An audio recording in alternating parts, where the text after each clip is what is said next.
Hello guys, ഇന്ന് നമ്മൾ ഉണ്ടാക്കാൻ പോകുന്നത് സിമ്പിൾ ചിക്കൻ ഫ്രൈഡ് റൈസ് ആണ് കേട്ടോ. അപ്പോൾ അതെങ്ങനെ ഉണ്ടാക്കാൻ നോക്കാം.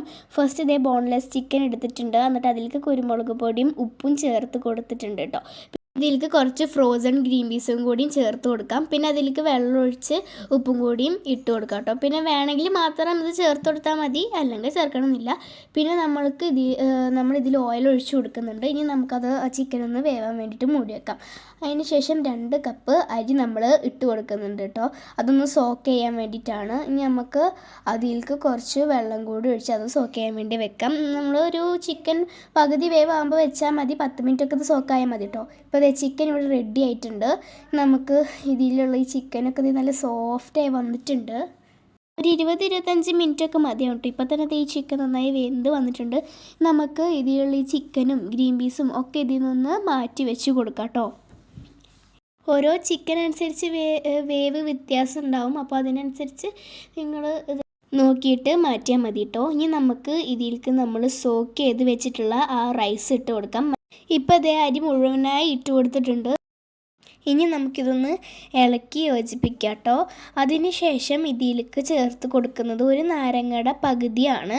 നാരങ്ങ ഇല്ലെങ്കിൽ വിനാഗിരി ആയാലും ചേർത്ത് കൊടുത്താൽ മതി കേട്ടോ. ഇപ്പോൾ ഇതിലേക്ക് ഇനി കുറച്ച് ഉപ്പും കൂടിയും ചേർത്ത് കൊടുക്കുന്നുണ്ട്. ഇനി നമുക്ക് അതൊന്ന് മൂടി വെച്ച് കൊടുക്കാം. ഇതിൽ വെള്ളം കുറവുണ്ടെന്ന് തോന്നിയപ്പോൾ കുറച്ച് ഒഴിച്ചതാണ്.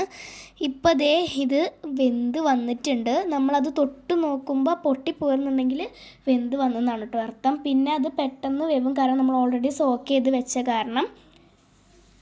ഒരു 15 മിനിറ്റൊക്കെ മതി കേട്ടോ. ഇപ്പോൾ ഇത് വെന്തിട്ടുണ്ട്, നമുക്ക് ഊറ്റിയെടുക്കാം. ഇപ്പോൾ ഒരു പാൻ എടുത്ത് അതിലേക്ക് ഒലീവ് ഓയിൽ ഒഴിച്ചു കൊടുത്തിട്ടുണ്ട്. പിന്നെ അതിലേക്ക് ചേർത്ത് കൊടുക്കണം 3 മുട്ടയാണ്. 3 അല്ലെങ്കിൽ 4 മുട്ടയാലും ചേർത്ത് കൊടുക്കാം കേട്ടോ. പിന്നെ നമുക്കതൊന്ന് നന്നായി ചിക്കി കൊടുക്കാം. പിന്നെ വെജിറ്റബിൾസൊക്കെ ഞങ്ങൾ നേരത്തെ കട്ട് ചെയ്ത് വെച്ചിട്ടുണ്ട്. ഞങ്ങൾ എടുത്തിട്ടുള്ള vegetables carrot, spring onion, capsicum, പിന്നെ സവോളയാണ് കേട്ടോ.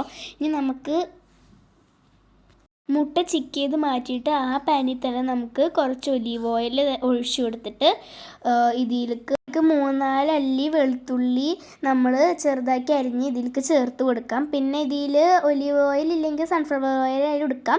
വെളിച്ചെണ്ണ ഇതിലേക്ക് വേണ്ട കേട്ടോ. ഇനി നമുക്ക് ഇതിൽ ചേർത്ത് കൊടുക്കാൻ പോകുന്നത് നമ്മൾ കട്ട് ചെയ്ത് വെച്ചിട്ടുള്ള ആ സവോള ഇട്ടിട്ട് ഒന്ന് നന്നായിട്ട് ചിക്കി കൊടുക്കാം. ഒരു സവോളയാണ് ഞങ്ങൾ ഇതിലേക്ക് ചേർത്തിട്ടുള്ളത്. പിന്നെ അധികം വാഴേണ്ട ആവശ്യമില്ല കേട്ടോ. ഇപ്പോൾ ഞങ്ങൾ ചേർത്തത് ക്യാപ്സിക്കാണ്. ഒരു വലിയ ക്യാപ്സിക്കത്തിൻ്റെ പകുതിയാണ് എടുക്കേണ്ടതുള്ളൂ. അപ്പോൾ നെക്സ്റ്റ് ഇതിൽ ക്യാരറ്റും കൂടി ചേർത്ത് കൊടുത്ത് അതും കൂടി ഒന്ന് മിക്സ് ചെയ്ത് കൊടുക്കാം. ക്യാരറ്റും ഒരെണ്ണമാണ് കേട്ടോ നമ്മളിവിടെ എടുത്തിട്ടുള്ളത്. ഇനി ഇതൊക്കെ ഒന്ന് നന്നായി മിക്സ് ചെയ്തതിന് ശേഷം നമ്മൾ ലാസ്റ്റായിട്ട് ഇട്ട് കൊടുക്കാൻ പോകുന്നത് നമ്മൾ കട്ട് ചെയ്ത് വെച്ചിട്ടുള്ള ആ സ്പ്രിംഗ് ഒനിയനും കൂടിയാണ്. ഇനി അതും കൂടി ഒന്ന് നന്നായി മിക്സ് ചെയ്ത് കൊടുക്കാം കേട്ടോ. നമുക്ക് സ്പ്രിംഗ് ഒനിയൻ നമ്മളിതിൽ മസ്റ്റായിട്ട് ഇട്ട് കൊടുക്കണം. പിന്നെ വേണമെങ്കിൽ ക്യാബേജും ബീൻസും നമുക്കിതിൽ ആഡ് ചെയ്യാം കേട്ടോ. പിന്നെ കുറച്ചും കൂടി ഒലീവ് ഓയിൽ ഒഴിച്ചിട്ടുണ്ട്. നമുക്കത് നന്നായിട്ട് ഒന്നും കൂടി ഒന്ന് മിക്സ് ചെയ്ത് യോജിപ്പിച്ച് കൊടുക്കാം. ഇതിന് ശേഷം നമ്മളിതിലേക്ക് ചേർത്ത് കൊടുക്കാൻ പോകുന്നത് കുറച്ച് ഉപ്പാണ്. പിന്നെ ആ ഉപ്പ് കൂടി ചേർത്തിട്ട് നന്നായിട്ട് മിക്സ് ചെയ്ത് കൊടുത്തിട്ടുണ്ട് കേട്ടോ.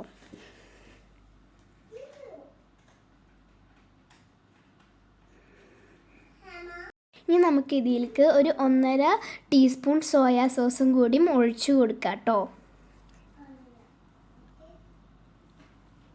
നമുക്കിതൊന്ന് നന്നായിട്ട് ഇളക്കി യോജിപ്പിച്ച് കൊടുക്കാം.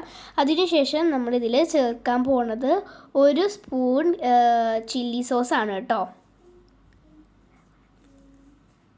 ഇതൊക്കെ നിങ്ങളിഷ്ടത്തിന് കൂട്ടുകയും കുറയ്ക്കുകയൊക്കെ ചെയ്യാം കേട്ടോ. ഇനി നമുക്ക് ഇതിലോട്ട് നമ്മൾ നേരത്തെ ചിക്കി വെച്ചിട്ടുള്ള ആ എഗ്ഗ് ഇതിലേക്ക് ചേർത്ത് കൊടുക്കാം കേട്ടോ. എന്നിട്ട് നമുക്കതും ഒന്ന് നന്നായി മിക്സ് ചെയ്ത് കൊടുക്കുന്നുണ്ട്. പിന്നെ നമ്മൾ ആ ബോൺലെസ് ആയിട്ടുള്ള നമ്മൾ ആ വെന്ത് എടുത്തിട്ടുള്ള ആ ചിക്കൻ ഒന്ന് നന്നായി പിച്ചി പീസാക്കി എടുത്തിട്ട് അത് ഇതിലേക്ക് ചേർത്ത് കൊടുക്കുന്നുണ്ട്. ഇനി അതും കൂടി നമുക്കൊന്ന് മിക്സ് ചെയ്ത് കൊടുക്കണം കേട്ടോ.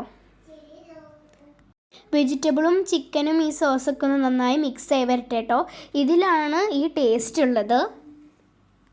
ഒരു കാര്യം പ്രത്യേകം ശ്രദ്ധിക്കണം, തീ ഒരിക്കലും കൂട്ടിയിടരുത് കേട്ടോ. എപ്പോഴും മീഡിയത്തിൽ തന്നെ വെക്കാൻ ശ്രദ്ധിക്കുക. വെജിറ്റബിൾസ് ഒന്നും കരിഞ്ഞു പോകരുത്. പിന്നെ നമ്മൾ ഇതിലേക്ക് ചേർത്ത് കൊടുക്കുന്നത് കുരുമുളക് പൊടിയാണ്. 1 സ്പൂണാണ് നമ്മൾ ചേർത്തിട്ടുള്ളത് കേട്ടോ. നമുക്ക് ഇനി ഇതിലേക്ക് ചോറിട്ട് കൊടുക്കാം. കണ്ടില്ലേ, ഇത് പൊട്ടിപ്പോണുമില്ല, നല്ല ഇതിലിട്ട് വെന്തിട്ടുമുണ്ട്. നമുക്കതൊന്ന് മുഴുവനായി അതിലേക്ക് ചേർത്ത് കൊടുക്കാം.